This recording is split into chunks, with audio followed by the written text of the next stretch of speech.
ಸುಧನ್ವಾ ಕಂಡ ಪರಶುರ್ದಾರುಣೋ ದ್ರವಿಣಪ್ರದಃ ದಿವಸೃಕ್ ಸರ್ವದೃಗ್ವ್ಯಾಸೋ ವಾಚಸ್ಪತಿರ ಯೋನಿಜಃ.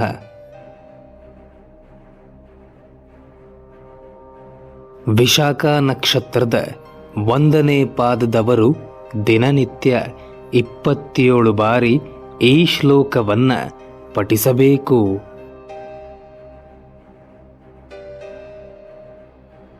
ಇದರ ಅರ್ಥ, ಸೊಗಸಾದ ಸುಂದರವಾದ ಬಲಿಷ್ಠವಾದ ಧನಸ್ಸನ್ನ ದುಷ್ಟರ ದಮನಕ್ಕೋಸ್ಕರ ಹಿಡಿದವನಾದ, ವಿಶೇಷ ಕೊಡಲಿಯಿಂದ ಕ್ಷತ್ರಿಯರನ್ನು ದಮನ ಮಾಡಿದ, ಪ್ರಪಂಚದ ಸಂಪತ್ತನ್ನ ಸಮಾಜಕ್ಕೆ ಭಕ್ತರಿಗೆ ಕೊಡುವವನಾದ, ಮುಗಿಲನ್ನು ಮುತ್ತಿ ನಿಂತವನಾದ, ಮನುಷ್ಯ ಸ್ವಭಾವದ ಬುದ್ಧಿ ವೈಚಿತ್ರ್ಯದ ಜ್ಞಾನಸಾಗರವನ್ನು ನಮ್ಮ ಮುಂದೆ ತೆರೆದಿಟ್ಟವನಾದ, ವಾಗ್ದೇವಿಯ ಒಡೆಯನಾದ, ಜನನ ಇಲ್ಲದವನಾದ ಆ ಭಗವಾನ್ ಮಹಾವಿಷ್ಣುವಿಗೆ ನಮಸ್ಕರಿಸುತ್ತಿದ್ದೇನೆ, ನನ್ನನ್ನು ರಕ್ಷಿಸು ಎಂದು ಬೇಡಿಕೊಳ್ಳುವುದೇ ಈ ಶ್ಲೋಕ.